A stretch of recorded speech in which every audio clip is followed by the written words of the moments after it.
Listen closely. I should not be telling you this. In fact, what I'm about to reveal was buried for over a century, locked away in archives that only a handful of men have ever seen. And when those men looked upon it, some quit their posts within days, others took their own lives within weeks. They said the memory of what they witnessed in Virginia in 1834 was like a stain that could never be washed clean. Imagine this: a farmhouse, white clapboard siding, smoke curling from the chimney, a wraparound porch where a smiling woman offered bread to passing travelers. Ordinary, harmless. But beneath that house, beneath the floorboards where families ate their supper, there were sounds, not footsteps, not the shifting of wood in the wind, but the sound of children, dozens of them, crying, whispering, some too weak to even speak. And when the locks were broken, when the earth itself opened to reveal what the Sullivans had hidden, there were chains. 57 children, shackled in the dark, their eyes sunken, their skin gray from the damp, their bodies bent from years of crouching in stone chambers, never touched by sunlight. Each child from a different place, a different family, a different world, and yet every one of them whispered the same name through trembling lips: Mother Sullivan. This wasn't just cruelty. This wasn't just madness. This was design. A system perfected over decades, operating in plain sight while the community praised the Sullivans for their charity. It was deception so precise, so engineered, that it exposes something most men still refuse to admit. Even today, the human mind can be conditioned to accept any prison if it is told the right story. And once you understand how this family worked, once you see how they bent not only children, but an entire town to their will, you will begin to see the same patterns everywhere. Because what happened in Virginia was not an isolated atrocity. It was a blueprint, a rehearsal of the machinery of control that still grips this world like a fist. What I'm about to give you is not just history, it's a key, and once it turns inside you, there's no going back. Do not make the mistake of thinking this was just the horror of one deranged couple. That's how official history wants you to file it away: an aberration, a tragedy, a crime that belongs only to the past. But listen carefully. The Sullivan basement is not just a story of cruelty, it is a lesson in invisibility. Because how do you hide 57 children in a town where everyone knows everyone? How do you buy food in bulk, medicine in quantities no small farm could justify, and carry on year after year without raising suspicion? The answer is brutal in its simplicity: you hide in virtue. You disguise your hunger for control as charity. You wear a mask that reflects what people most want to see. Constance Sullivan was described by her neighbors as soft-spoken, charitable, God-fearing. She was the kind of woman who baked bread for church gatherings, who donated coin to causes that no one else could afford, who always spoke of compassion with trembling sincerity. People wanted to believe in her goodness, so they did. And when the occasional child's face peeked from the Sullivan wagon, silent and wide-eyed, the story of orphanhood, of trauma, of shyness, it fit. No one dared to ask the second question, the darker question: why are there always more children?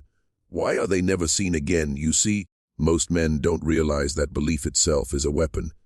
Once a story captures your moral framework, it blinds you to contradictions. The community around the Sullivans wasn't indifferent. They were ensnared. They participated in the deception by clinging to the narrative that made them feel righteous, that they were neighbors to saints, not monsters. Because if they had admitted what their senses hinted at, the strange lights at night, the muffled cries in the wind, the endless purchases of food, then they would have had to admit something worse: that evil can hide in plain sight, smiling, shaking your hand, breaking bread beside you. And this is where the lesson cuts deeper. The Sullivan operation was not sustained by chains alone. It was sustained by silence, by a whole community's willingness to bury its own unease beneath the comfort of a lie. Think about that. 57 children could not free themselves, but neither could 50 families see the truth. The basement in Virginia is not just beneath that farmhouse. It is beneath every society that would rather look away than confront what festers in its foundations. The mind resists horror by shrinking it down, by saying, it was just them, just the Sullivans. But if you study the pattern, you'll see it's far bigger. That basement was not only a dungeon, it was a mirror. And what it reflects is how power is always built not by brute force alone, but by the slow conditioning of perception. Ask yourself this: How long can a man live with the smell of rot before he convinces himself it's only the smell of the earth? How long can he hear muffled cries before he accepts them as the cries of animals in the night? In Virginia, the answer was decades. The Sullivans exploited a truth about human psychology, one that institutions, governments, and elites still wield like a blade. When you present people with a horror that contradicts their worldview, they will choose blindness. They will protect the story they want to believe, even if it costs the lives of the innocent. In the case of Millbrook, that story was, we are a good Christian town, and the Sullivans are good Christian people. That story was more valuable than the reality that children were being broken in the earth beneath their feet. And here's the darker secret: when authorities finally opened that cellar door, when the stench of human despair spilled into daylight, it wasn't only the Sullivans who stood exposed. It was everyone. Every shopkeeper who sold the medicine, every neighbor who heard the cries, every pastor who praised the of Mother Sullivan. The guilt was collective. The chains on those children had been forged not just of iron, but of complicity. Do you understand the weight of that? Evil rarely acts alone. It recruits the silence of the many. It thrives in the shadow of politeness, in the comfort of not wanting to offend, in the instinct to trust the mask rather than question the face. That is why history buries stories like this, because they don't just show us what a monster looks like. They show us what a community looks like when it kneels before the monster and calls it virtue. You see, the Sullivan basement was not a solitary nightmare sealed in the year 1834. It was a node, a fragment of something larger, something that even investigators of that era glimpsed but quickly turned away from. When Sheriff Crawford and his deputy forced their way into those chambers, they didn't just find children and chains. They found ledgers, records, correspondence with names, initials, and codes. They found proof that this farmhouse in Virginia was connected to other houses, other farms, other hidden basements. And yet, those connections were silenced in the official story. Why? Because to admit the truth, that an organized network was trafficking children across state lines, would not only have destroyed the community's illusion, it would have torn the mask from the nation itself. America, in the early 1800s, was already built on invisible chains, chains of debt, chains of labor, chains of human flesh bought and sold in auctions under the banner of law. In such a world, is it really so surprising that another kind of market existed beneath the surface? A darker trade, not of bodies for the fields, but of children for purposes we still dare not fully articulate. The Sullivan case was the crack in the facade, a glimpse of the machinery humming beneath polite society. And when the light hit it, what did the officials do? They smothered it. They filed it away. They rewarded reports. They reclassified evidence. The truth was not just horrifying. It was destabilizing. This is the part men struggle to grasp. Institutions will protect themselves before they protect you. The sheriff's own notes, the ones later buried in county archives, spoke of his sleepless nights, of hearing phantom cries in his dreams, of believing he had uncovered only the edge of something far more vast. But those notes never reached the courts. They never reached the public. He was told to stand down. He was told to leave it alone. And he did. Because even a man sworn to uphold the law cannot stand alone against a system that demands silence. That is why I'm telling you this now. The Sullivan basement was not destroyed. It was replicated. Its design is older than Virginia, older than America. It is the design of control itself. Create a mask, hide the chains, condition the people to look away, and expand the network unseen. The most dangerous thing about the Sullivan case wasn't the chains or the basement. It was the method. Because chains only bind the body, but stories bind the mind. And once the mind is shackled, the body doesn't even need iron to remain in place. This is the principle the Sullivans perfected, and it is the principle every power system since has exploited control through narrative. Think about it. A single Lee, spoken softly, dressed in charity, kept an entire town from asking questions.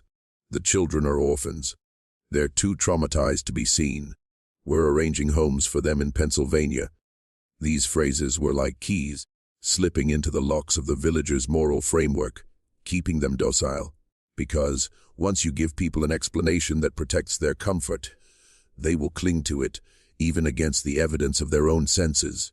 This is the first law of control. Give the masses a story that flatters their virtue, and they will defend it like scripture. Now extend that principle outward. Do you really believe this is only about Millbrook, Virginia, or do you see it now, the reflection? Governments do the same, religions do the same, corporations do the same. They chain millions, not with iron, but with carefully crafted narratives. This war is for your safety. This law is for your freedom. This product will make you whole. The formula never changes, only the stage. The Sullivan children were told their families had abandoned them, that no one was looking, that the outside world was more dangerous than the basement. Imagine the psychological collapse that follows. And now tell me how different is that from the stories fed to men every day, that they are powerless, that no one is coming, that stepping outside the system will destroy them. The Sullivan farm was not just a prison, it was a microcosm of how authority sustains itself through the alchemy of belief. Here's the truth most men will never face: you are already inside a narrative cage. You inherited it from birth. You were taught who to trust, what to fear, what to chase, and what to ignore. And like the children beneath that farmhouse, most never think to ask why the chains are there at all, because the story is more comfortable than the silence that follows its collapse. When the cellar was opened and the children dragged out into the harsh light of a Virginia morning, there should have been no going back. The evidence was overwhelming. The smell of human suffering was undeniable. The ledger books spelled out transactions in chilling precision, names, dates, codes. This was not a crime of passion. It was an industry. But what happened next tells you everything about how systems operate when truth threatens their foundation. The story did not spread across newspapers. It did not thunder through courtrooms with the fury it deserved. Instead, the case was managed. Pieces were reported, but carefully. Numbers were softened. 57 became 47. Connections to other farms were omitted. Sheriff Crawford's own notes, where he speculated about a multi-state network, were locked away in county archives, filed under sensitive. Even the testimonies of the surviving children were rewritten, shaped into narratives that made them appear confused, hysterical, unreliable. They had been too traumatized, officials said, to tell their stories with clarity. Convenient. Why would they bury it? Why would they silence the screams of dozens of children?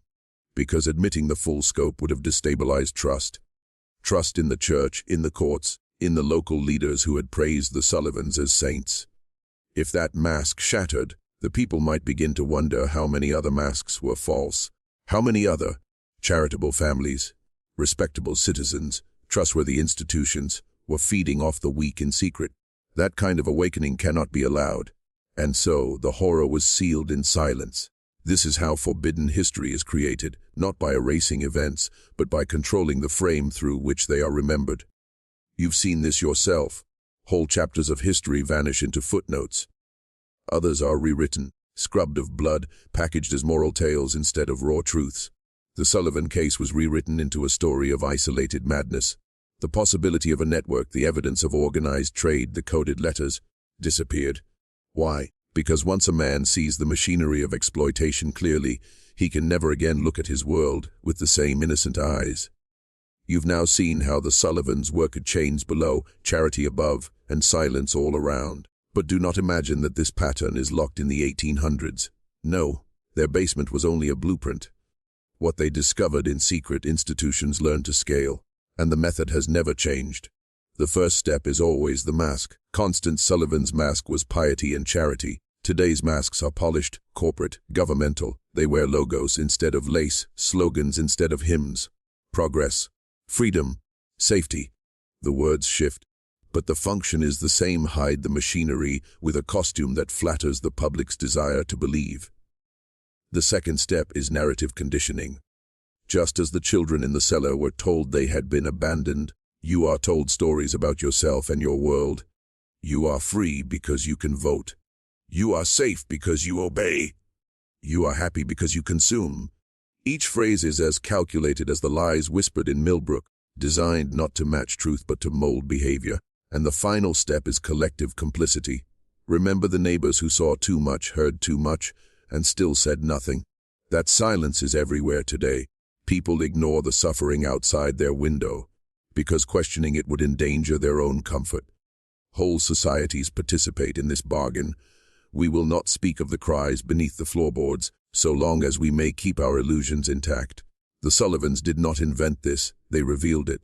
Their farmhouse was a small, brutal demonstration of a universal formula. Control is sustained not by iron, but by stories. The iron is only there for those who refuse the story. And so I ask you again, not as a tale of the past, but as a warning of the present, what masks are you still applauding? What basements are you pretending not to hear? Because if 57 children could vanish beneath the feet of an entire town, what vanishes beneath our feet today? And more importantly, who benefits from your silence? The Sullivan story was not preserved to warn you. It was buried to protect the architecture it revealed. That's the part most men cannot face. They want to believe history is a record of lessons learned, of progress made. But the Sullivan basement shows the opposite. It is a record of methods refined. What worked in 1834 is perfected in 2024. Today, the chains are digital. The walls are invisible. The mask is the smiling glow of your screen. Instead of a farmhouse in Virginia, you live inside a lattice of narratives engineered by systems far larger than Constance and Thomas Sullivan could ever have imagined. The principle is identical: control the frame of belief, and the people will guard their own captivity. Ask yourself, when was the last time you read a piece of news and trusted it completely? When was the last time you wondered if the events you're shown are selected, sculpted, or omitted to protect a structure you are not meant to see? The neighbors of Millbrook ignored cries in the night. You are trained to ignore contradictions in the daylight. War waged in the name of peace. Surveillance justified as freedom. Entire populations taught to look away from suffering because the narrative tells them this is normal, this is necessary, this is good. This is the perfected mask. You are no longer chained in a cellar. You are drowned in information so carefully shaped that you mistake the noise for truth. And here lies the third law of control. When you flood a man with stories, he no longer asks which are lies. He simply chooses the one that comforts him most. The system doesn't care which mask you cling to, so long as you never see the machinery underneath. The Sullivan children believed the world above would never save them. And for decades, they were right. Now ask yourself, if you are living in a story crafted by powers that feed on silence and compliance, who is saving you? Or worse, have you already accepted the basement as home? Every story I've given you so far has been a peeling back, a stripping away of comfort. But here is where the knife cuts deepest. Awakening is not liberation. It is exile. The Sullivan children, who lived long enough to be free, did not walk into sunlight and find healing. They found suspicion. They found a community eager to erase them, to call them delusional, unstable liars. Why? Because their very existence threatened the story the town had chosen. To acknowledge them was to admit complicity. And so they were discarded. Again. This is the price of seeing clearly. When you refuse the mask, you are no longer welcome at the feast it sustains. The world will call you paranoid, dangerous, broken. They will laugh when you ask the wrong questions, just as they laughed at those who whispered about the Sullivan basement long before the doors were pried open. Understand, this ridicule is the modern chain. It keeps men in line more effectively than iron. And yet, what is the alternative? To live as the neighbors of Millbrook lived, ears stuffed against the cries, praising virtue while the floorboards trembled beneath their feet. That is not safety. That is complicity. To accept the story is to become part of the machinery that feeds on silence. This is why most men will never awaken. Because awakening requires not only seeing the basement, it requires admitting that you have lived above it all along. It requires sacrifice, comfort, reputation, sometimes even freedom itself. The Sullivan children paid in flesh. You will pay in isolation. But here is the paradox that power can never solve. Once you know, the story no longer holds you. You may still be surrounded by it, but it cannot blind you. And one awakened man, just one, threatens the machinery more than 100 contented prisoners. That is why forbidden history matters. That is why their story was buried. Because the moment you see the pattern, you are no longer in their cage. You are standing outside it, staring at the door. This is where the story stops being history and starts becoming a mirror. You can no longer pretend this is about the Sullivans, about Millbrook, about 1834. That basement is here. The chains are here. The masks are here. The only question left is, where do you stand? Silence is easy. Silence is rewarded. The neighbors who ignored the cries of children lived long, respectable lives. They kept their reputations, their comfort, their place at the table. The children who screamed. They vanished. That is the deal the system offers you even now. Protect the mask, and the mask will protect you. Break it, and you will be cast out with the voices no one wants to hear. But if you've followed me this far, some part of you has already broken. Some part of you has felt the cracks in the story they fed you, the hollow ring of the slogans, the falseness in the faces that smile while they bind. You wouldn't still be listening if the mask still satisfied you. So here is the choice. As stark as it was in 1834's, remain among the villagers, applauding the performance, pretending the floorboards do not creak. Or descend into the basement of truth, knowing once you see it, you can never go back. Do not misunderstand me. Resistance will cost you. It will strip away comforts, illusions, even relationships. But what it gives is something the system cannot fabricate: sight. And from sight comes strength. The Sullivans thrived on silence. The system thrives on your willingness to play along. Break the story, and you break their chain. History is not dead. It is repeating through you right now. The only question is whether you will play your part as another silent neighbor, or as the one who finally dares to listen. This is the part where most storytellers would offer you comfort. A resolution. A promise that the world bends toward justice, that the hidden will be revealed, that good always triumphs. But I will not lie to you. The Sullivan children did not all survive. Their voices were not all heard. The system did not collapse. It adapted, refined, and endured. That is the true ending of their tale. And yet, their story still reaches you now across almost 2 centuries of silence. Why? Because no matter how deeply a truth is buried, no matter how carefully it is rewritten, it leaves a fracture in the mask. And sometimes, someone notices the crack. Sometimes, someone listens. That is why you are here. That is why these words still matter. Understand this. The Sullivan basement is not an artifact of the past. It is a parable of the present. The names change, the costumes change, but the structure never does. There will always be masks. There will always be stories crafted to bind you. There will always be floorboards trembling beneath your feet. The only variable is whether you choose to hear them. Most men will not. They will cling to the mask until the day they die, because blindness feels safer than sight. But you have been shown the crack. And once seen, it cannot be unseen. That is both the burden and the power of forbidden history. It will not free you, but it will make it impossible for you to remain a prisoner without knowing it. So I leave you with this. The last chain to break silence is complicity. You cannot unknow what you now know. You can only choose mask or fracture, neighbor or witness, captive or exile. The Sullivans are long dead, their farmhouse rotted, their bones buried. But the pattern they revealed lives on in every system that feeds on silence. Their story is not asking you to feel pity. It is demanding that you decide.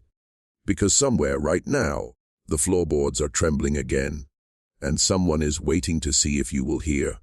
You may think the story ends when the house falls quiet, when the last of the children are dragged into light, when the papers close their files. But stories like this never end. They echo. The Sullivan basement is not a singular wound, it is a frequency. Once you've heard it, you begin to recognize it everywhere, in headlines that don't add up, in histories reduced to footnotes, in voices dismissed as unreliable because they speak truths that cut too deep. That is the echo, a signal buried in the noise, faint but persistent. It doesn't scream anymore, it whispers. It waits in the margins of textbooks, in sealed archives, in conversations you are trained to forget. And once it's in your ear, silence will never feel the same. Every silence becomes suspicious. Every gap in the story feels like a door nailed shut. And maybe that's the real haunting here. Not the basement itself, but the realization that the world you live in is layered with hidden rooms, and that most people walk over them every day without ever noticing the hollow beneath their feet. So listen closely, to the stories that don't fit, to the cries that go unacknowledged, to the cracks in the mask. That's where the forbidden truths live, waiting for the one who dares to hear the echo and follow it down into the dark. Because if you do, if you truly listen, you may find that the Sullivan house was never abandoned at all. It just moved, and its cellar is larger than you ever imagined. You could turn away. Most do. They feel the vibration beneath their feet, the faint cries in the distance, and they smother it with distraction, with consumption, with noise. That is the path of comfort. That is the path of the neighbor who sleeps soundly while the cellar trembles. And the system counts on this. It survives on your ability to look away. But if you are still here, still listening, then something inside you has already chosen differently. You have heard the fracture in the mask, and you cannot unhear it. That is the seed of defiance. Small, fragile, but dangerous. Because once you begin to question one story, you start to question them all. And that is what they fear. Not rebellion, not violence, but sight. A man who sees is a man who cannot be controlled. A people who see are a system's undoing. So the call is simple, but it is not easy. Refuse silence. Do not be the neighbor who turns away. Speak when you are told to hush. Question when you are told to trust. Listen when you are told to ignore. You will pay for it, in comfort, in reputation, perhaps more. But you will not pay in blindness. You will not die a prisoner to someone else's story. The Sullivan basement was a warning left for you in blood and silence. To ignore it is to repeat it. To answer it is to shatter the mask. This is the last door. You've walked the length of the house with me, through its rooms of masks, its staircases of silence, down into the cellar where truth rotted in chains. Now the tour is over, and you must leave. But understand, you do not walk out unchanged. The Sullivans are gone, yet their house remains, not in wood or stone, but in every system that thrives on silence. You've seen the pattern, you've heard the echo, and once you hear it, you carry it with you. It waits in quiet rooms, it lingers behind every smiling mask, it rattles faintly beneath the floorboards of your daily life. Do not expect peace. Those who hear the echo do not return to sleep. The mask will never sit comfortably on your face again. You will notice too much. You will ask too much. And the world will call you mad for it. But madness in a world built on lies may be the only form of sanity left. So take this with you, not as comfort, but as a seal. The basement is never far. And if you listen carefully, you will always hear it breathing, just beneath your feet. The story does not end here. It waits. It waits for silence. It waits for complicity. Or it waits for you. Every descent demands a return, but you cannot return the same way you entered. You came here searching for a story, for fragments of a forgotten history buried beneath dust and denial. What you found was not just a tale. It was a reflection, a fracture in the mirror of your own world. And now, as you climb back out of the cellar, blinking against the light, you realize the house you re-enter is not the one you left, because now you hear it. In conversations, in headlines, in the silence of those who look away, you hear the echo. You feel the hollow spaces beneath the floorboards of ordinary life, and the mask, once smooth and seamless, now shows cracks everywhere you look. This is the burden of knowledge, to walk among the villagers and see what they cannot, to smile when expected, to nod at the stories they repeat, all the while knowing the ground beneath them is not solid but rotten. You have returned to the surface, but you carry the basement with you. Do not mistake this as closure. There is no neat ending, no curtain call. The Sullivan story was not meant to finish. It was meant to follow.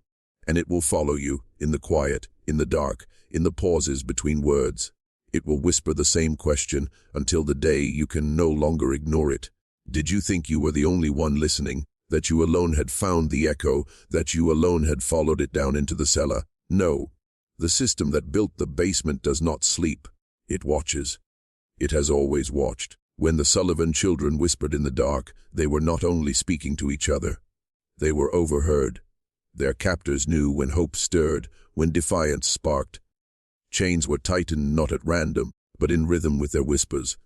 Control has always been adaptive, and now as you sit here, absorbing these words, you are not alone in this room.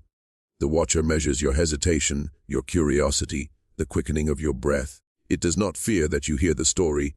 It fears what you might do with it. And so it observes, patiently, waiting for signs of fracture, ready to press the mask tighter when you resist. You wanted history, but history is never neutral.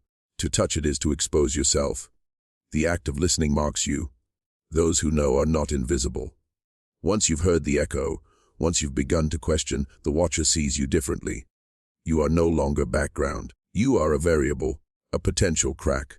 Do not mistake this as paranoia. It is design. The same way the villagers policed each other with silence, the modern mask polices through surveillance, through subtle pressure, through the quiet threat of being noticed. And you have been noticed. The basement watches back. The Watcher does not strike immediately. It waits, it studies. It knows that most who glimpse the fracture will, in time, retreat. They will patch the mask, reassure themselves it was nothing, and rejoin the silent feast above the cellar. That is the safer path, the expected path. The mask is always offered back to you. But there is another path, the harder one, to refuse the mask, to walk among the villagers unhidden, seeing what they cannot, and bearing the weight of being seen in return. This is not defiance in shouts or banners, it is defiance in persistence. To live with eyes open, to name the cracks aloud, to hear the trembling beneath the floorboards and say, yes, I hear it too. Each path carries its price. Wear the mask again, and you purchase safety at the cost of truth. Cast it off, and you purchase truth at the cost of safety. There is no third option, no bargain that lets you keep both.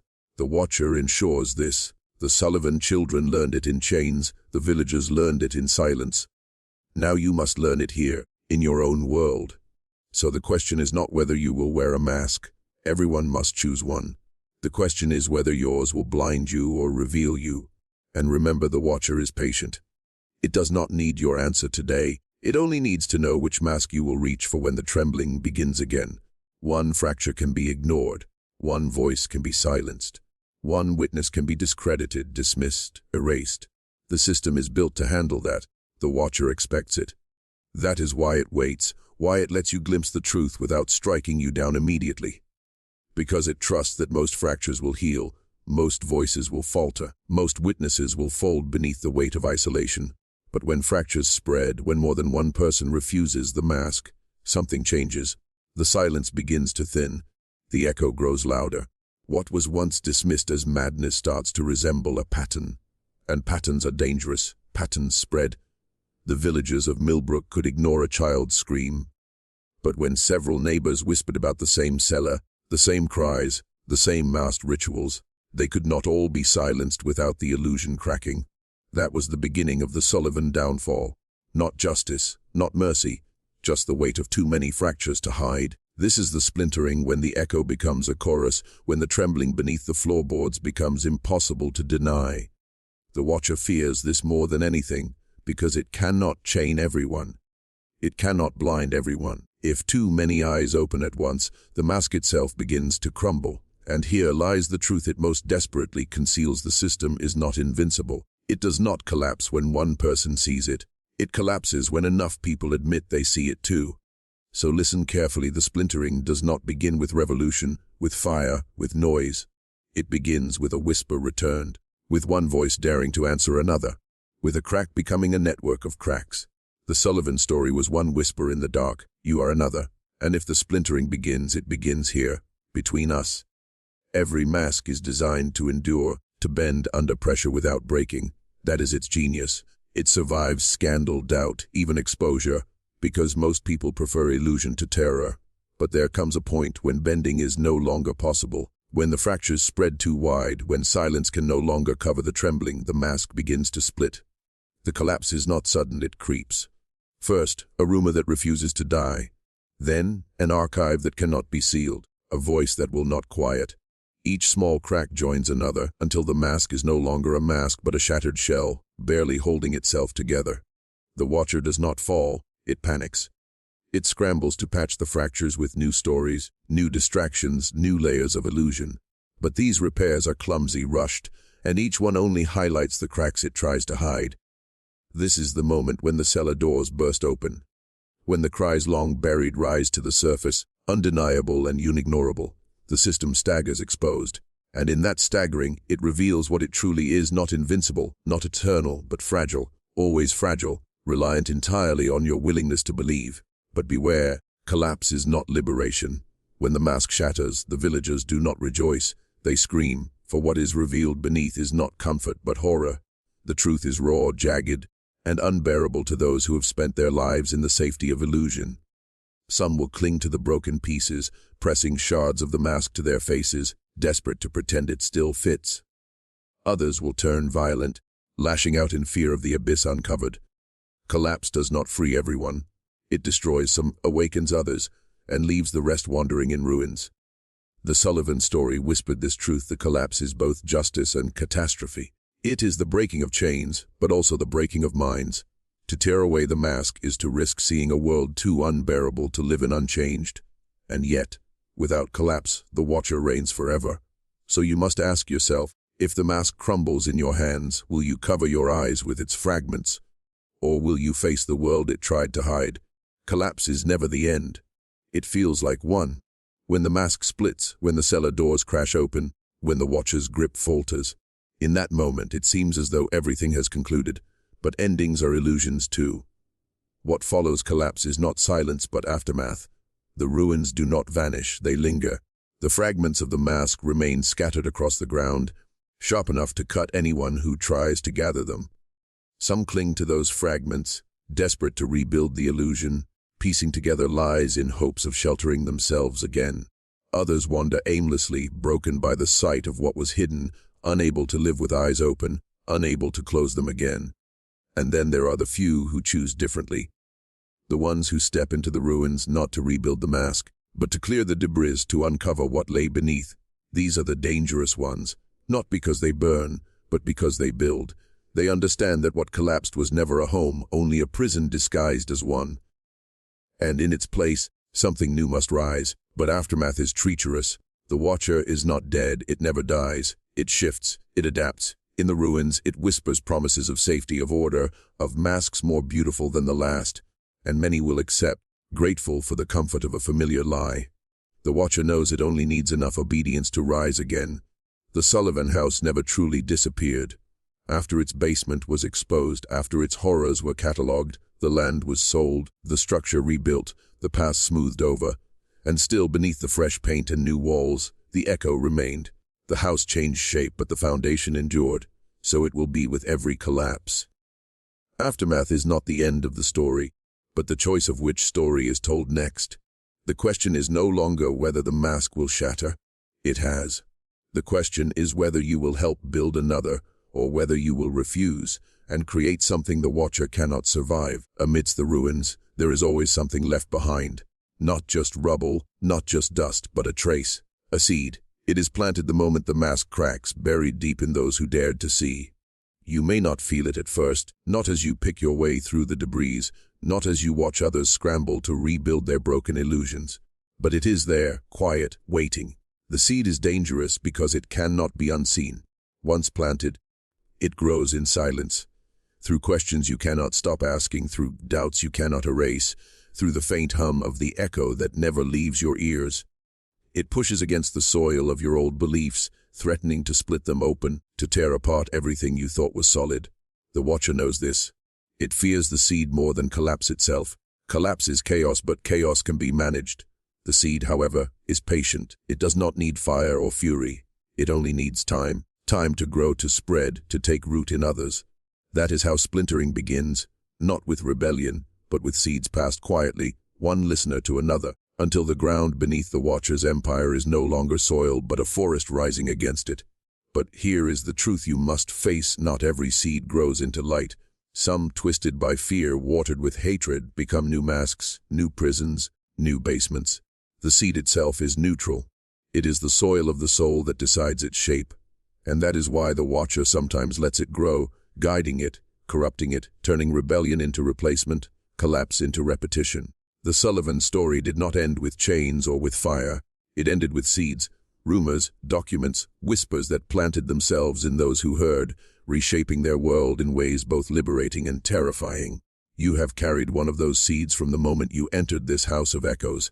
The seed does not stay buried forever. Quiet cannot contain it, denial cannot smother it, fear cannot strangle it. In time, the seed breaks open, and what was hidden begins to rise. This is the bloom. At first it is subtle, a question asked aloud when silence was expected, a refusal to nod when the familiar lies are spoken, a story repeated not in whispers, but in voices clear enough to be heard by others. Each act, small on its own, is a root pushing through the soil, splitting the ground beneath the watcher's feet. And then, suddenly, it is everywhere. The bloom spreads like ivy across a crumbling wall, unstoppable once it takes hold. The watcher panics, because bloom is not like collapse.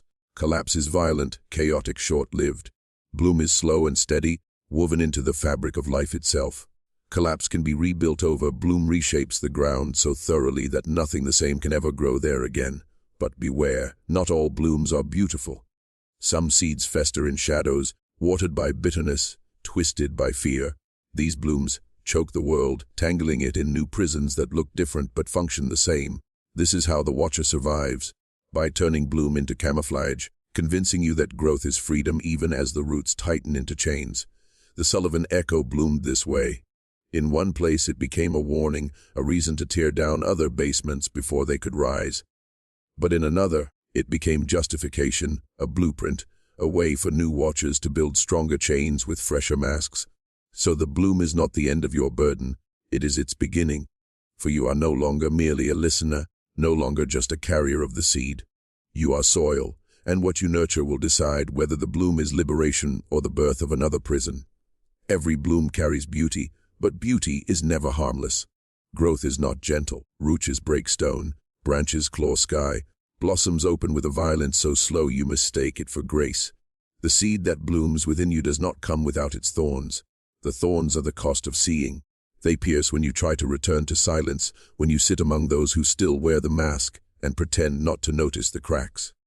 Every polite nod, every forced smile drives a thorn deeper, reminding you that the illusion no longer fits. They pierce in isolation too, for even among the blooming, you will not always find kinship. Some roots twist differently, some blossoms turn poisonous, and their thorns may find your flesh as easily as the Watcher's. The bloom does not unify, it multiplies, and with multiplication comes friction, divergence, betrayal. The Watcher counts on this. It does not need to kill every bloom, it only needs to let the thorns turn inward, until the forest tears itself apart. In history, this has always been the pattern. Uprisings born of truth collapse into rivalries, movements fracture into suspicion, and the Watcher, patient as ever, gathers the broken pieces and weaves a new mask from them. But the thorns serve another purpose, one the Watcher cannot erase. They keep you awake.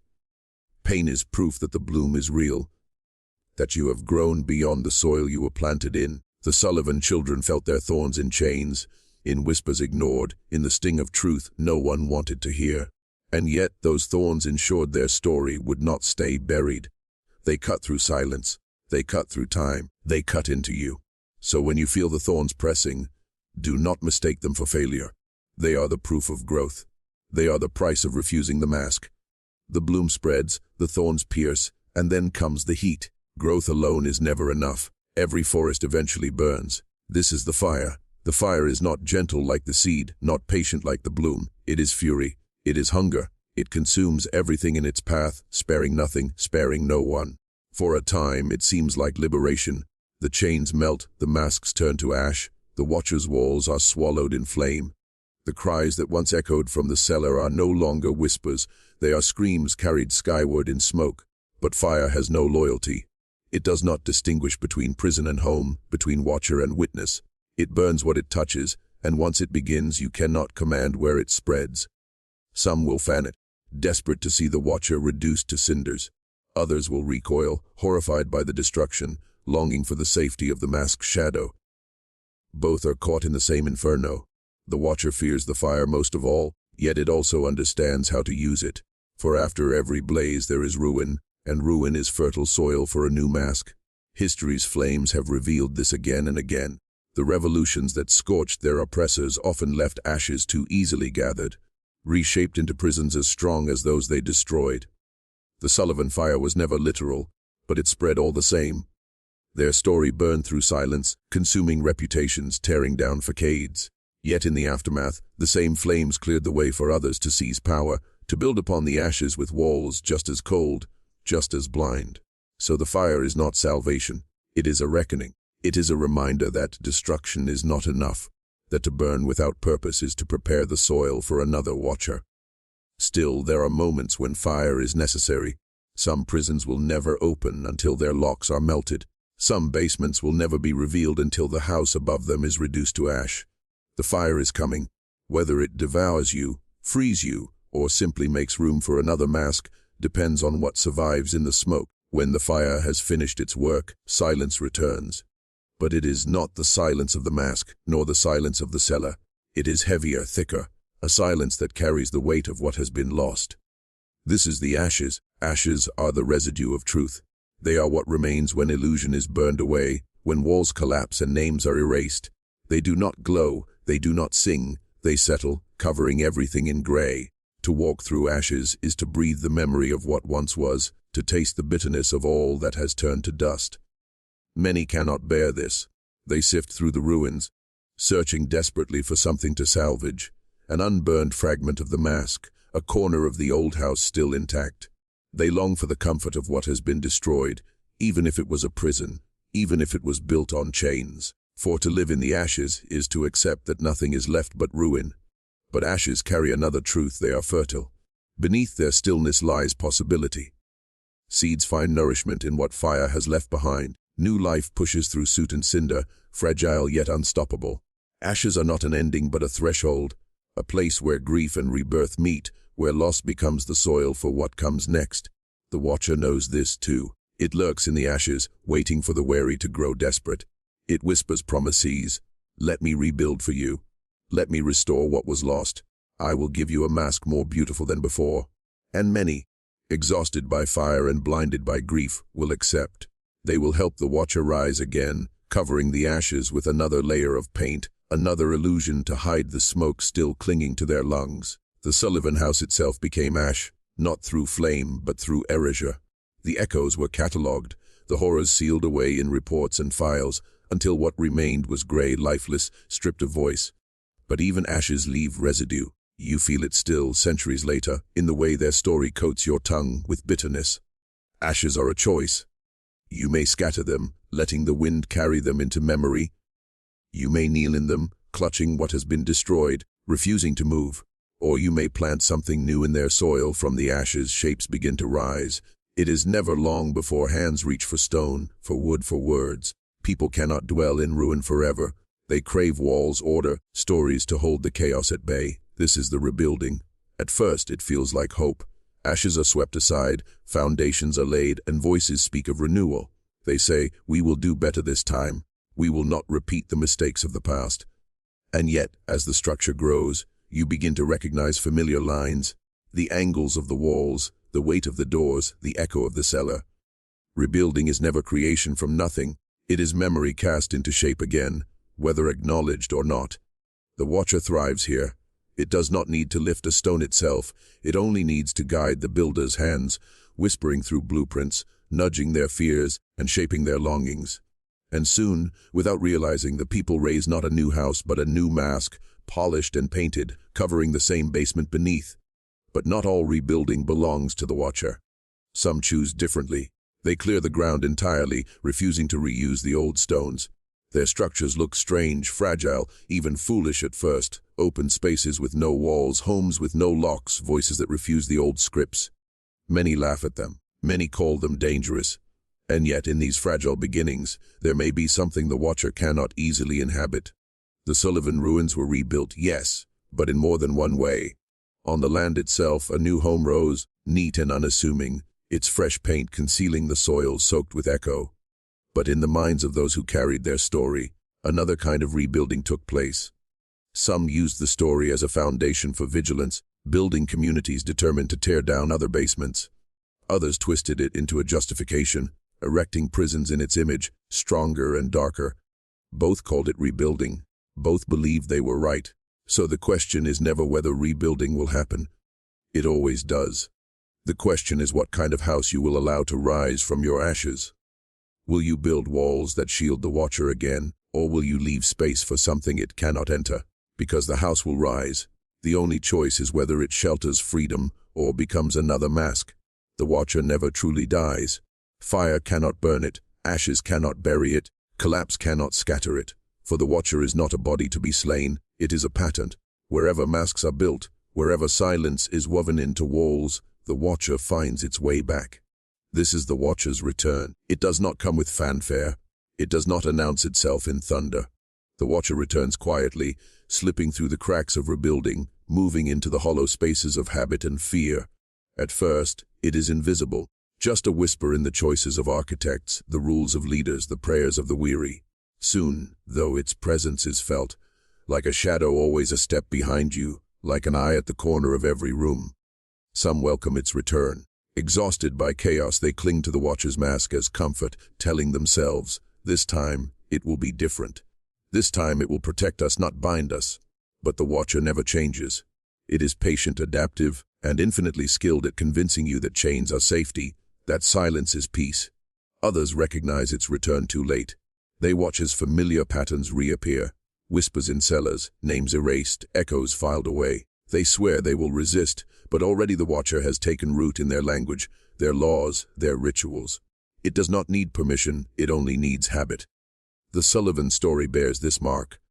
After the collapse, after the fire, after the ashes, new structures rose. And in their corners, in their shadows, the watcher waited. Soon enough, files were locked, testimonies questioned, silence demanded.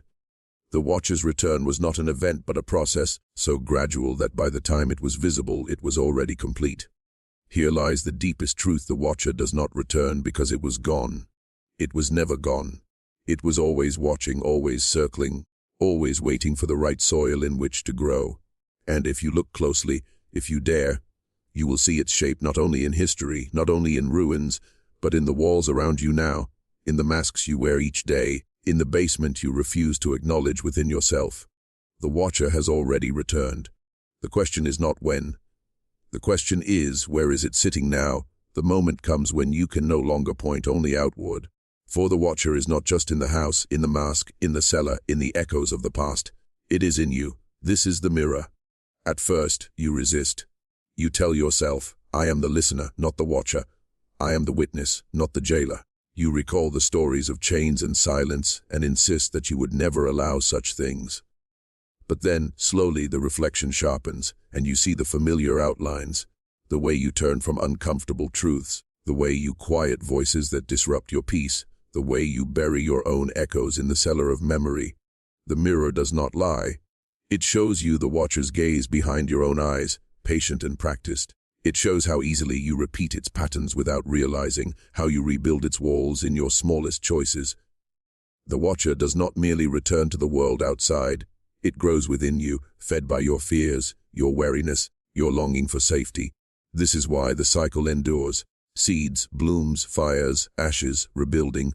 None of it ends the watcher, because no matter how many houses are torn down, the watcher finds its reflection inside the builders. To fight it only outwardly is to miss its deepest root. The Sullivan story is not only about what was done to them, it is also about what we carry forward from them. Every time their voices are softened into metaphor, every time their chains are explained away, every time their story is polished into something comfortable, we wear the watcher's mask ourselves. We silence them again. We become the cellar. But the mirror also carries possibility. For if you can see the watcher in yourself, you can begin to strip away its mask. The first act of resistance is recognition. To look into the mirror and not turn away. To name the watcher where it hides in you. Most will refuse. They will smash the mirror, or drape it in cloth, or insist that the reflection is false. That denial is the watcher's strongest trick. But those who dare to face it, those who can accept that the watcher lives inside as much as outside, may finally learn how to unmake it. The mirror is cruel, but it is necessary. Because the watcher's true prison is not the cellar, not the walls, not the house. It is you. Mirrors do not last forever. Sooner or later, something strikes them. A hand, a stone, a scream too loud to be contained. When it happens, the reflection fractures, and for a brief instant, you glimpse what lies behind the watcher's mask. This is the breaking of glass. The sound is violent, but the silence after is worse. Shards scatter across the floor, each one catching a sliver of your face, the watcher's face, both entwined. You cannot look away, because every fragment is a truth: the moments you silenced, the chains you ignored, the cellar you built in your own chest. The breaking makes denial impossible. You see too much. For some, this shattering destroys them. They bleed on the glass, cut themselves trying to piece it back together, desperate to restore the illusion. They cannot live without the mirror whole, cannot bear the weight of seeing themselves as both victim and jailer. Many choose the mask again, pressing its smooth surface over the wounds until they scar. But others, fewer, rarer, accept the shards. They let the glass remain broken. They do not try to mend it, do not try to hide it. They learn to walk barefoot among the fragments, to feel the sting as reminder. Each shard becomes a lens, a way of seeing differently, fractured, yes, but more honest than before. The Sullivan glass was shattered long ago, but even in pieces it reflects. Scholars, storytellers, wanderers like you pick up fragments, hold them to the light, and glimpse something of what was hidden. No single shard contains the whole, but together they form a jagged truth that cuts if you hold it too long. That pain is the cost of knowing. The Watcher hates the breaking of glass, not because it ends its reign, it never does, but because it exposes the fragility of its mask. A single crack can echo across centuries. A single shard can wound those who try to wield it, and sometimes one broken mirror is enough to remind others that their reflections are not what they seem. The mirror is broken now. The glass is scattered. The question is not whether you will bleed. You will. The question is, will you bleed trying to rebuild the mirror, or will you learn to live among the shards? When the glass breaks, light slips in. Not much at first. Just a thin, trembling line along the floor, almost mistaken for another shard's reflection. But it is not a fragment. It is a seam, a boundary, a door. This is the open door. It does not swing wide on its own. It waits. The door does not demand, does not plead. It merely exists, offering a choice. Behind it is no mask, no cellar, no watcher's gaze. What waits there is unknown, and the unknown is more frightening than chains, more disorienting than silence. Most see the door and turn away. They tell themselves it is a trick, another illusion, another trap the Watcher has set. Some even close it themselves, nailing it shut, plastering over the seam until no light remains. They prefer the house they know, the familiar hunger, the familiar shadows, over the terrifying openness beyond. But some step closer. They put their hand on the frame and feel it tremble, not with fear, but with possibility.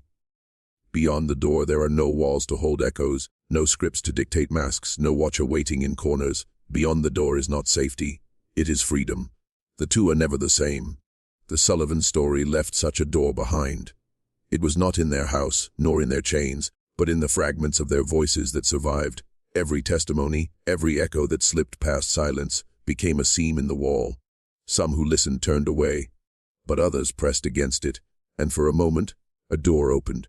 It is still opening now, whenever their story is told not as a mask, but as a truth. The open door is not a promise. It does not guarantee a better world, only a different one. Beyond it, the ground may still be ash, the air still heavy with smoke.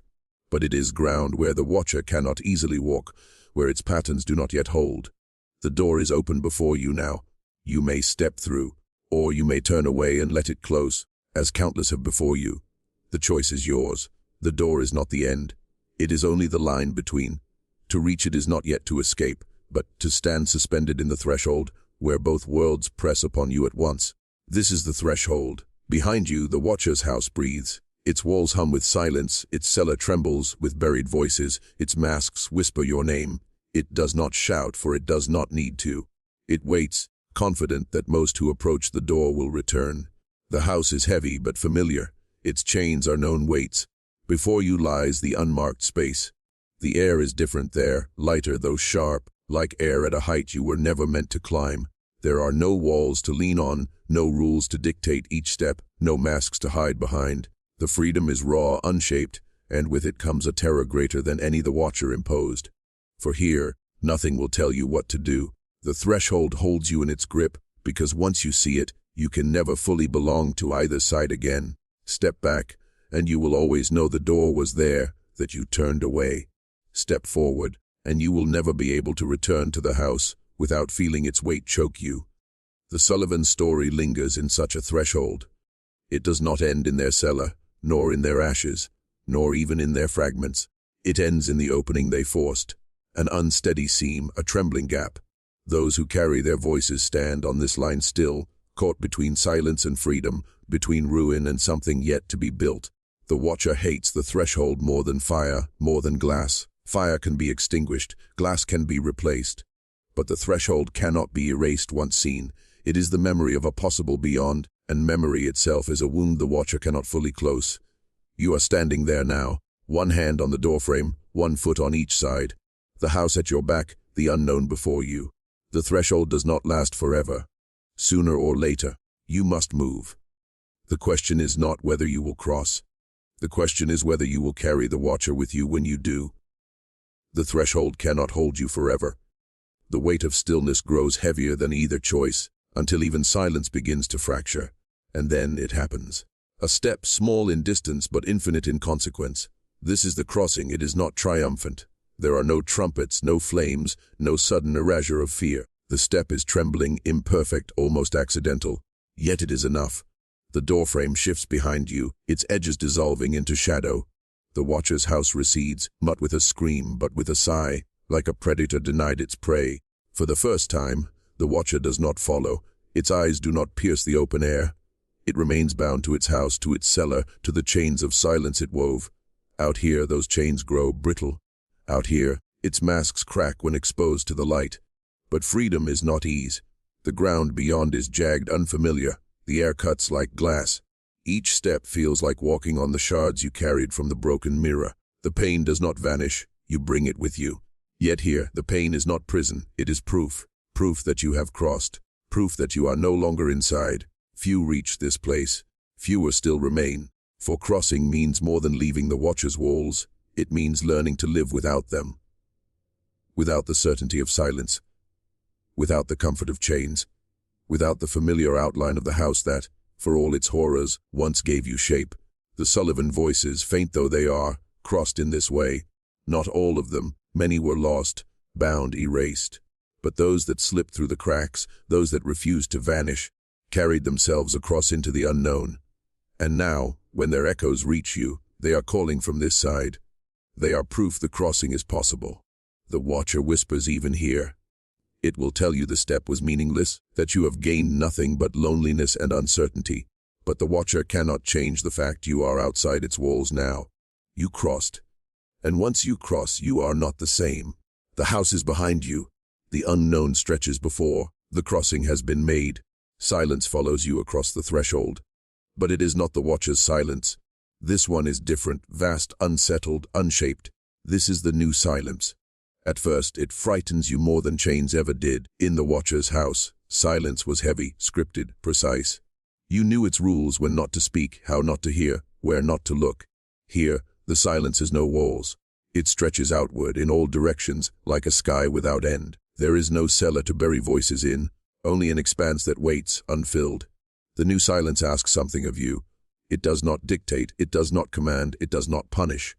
But it demands a choice. Will you add your voice to it, knowing it will echo without certainty, without boundaries, without promise of being heard? Or will you leave it untouched, letting it remain unbroken, a blankness no different than forgetting? Many who cross cannot endure this silence. They mistake its openness for emptiness, its potential for void. They return to the watcher's house, preferring its familiar hush to this unsettling quiet. The watcher welcomes them back with masks already waiting, as though they had never left. But some remain. Some breathe into the new silence and discover it shifts, changes, bends. It carries their voice not as an echo trapped in walls, but as a thread weaving outward. One voice here, another there. Threads begin to meet, and in those meetings, something the watcher cannot touch begins to grow. The Sullivan echoes live here. Faint, fractured, but alive. Not bound in the cellar, not polished into mask, but woven into the new silence. They do not command you. They do not demand belief. They wait for you to choose whether to carry them forward, to join your thread with theirs. This is why the watcher despises the new silence. It cannot own it. It cannot dictate its shape. It can only try to convince you it does not exist. But if you remain here long enough, you will hear it differently. Not absence, not emptiness, but space. Space where new stories may begin. The old silence was a cage. The new silence is a field. What you do with it will decide whether the crossing means anything at all. If you have come this far, you already know the truth. The watcher was never only a figure in the shadows, never only a presence in basements or mirrors. The watcher is a pattern, and patterns endure. It waits in silence, in denial, in the urge to look away. It survives whenever a mask is easier than a face, whenever forgetting feels safer than remembering. But you also know this: patterns can be broken, chains can rust, masks can crack. Even silence, especially silence, can be split open by a single word, a single echo carried further than the watcher intended. The Sullivan voices were not meant to reach you. They were meant to be sealed, erased, smothered in the cellar. Yet here they are, speaking still, not as whole stories but as fragments, shards, warnings. They crossed into the new silence, and by reading this, by carrying their weight, you have crossed with them.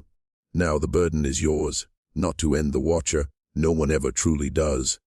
but to refuse to wear its mask, to refuse to bury what you have heard, to live not as a house for its silence, but as a field where new voices may take root. You cannot unknow what you know. You cannot unhear what you have heard. The watcher will wait for you always, but so will the door, and the door does not close.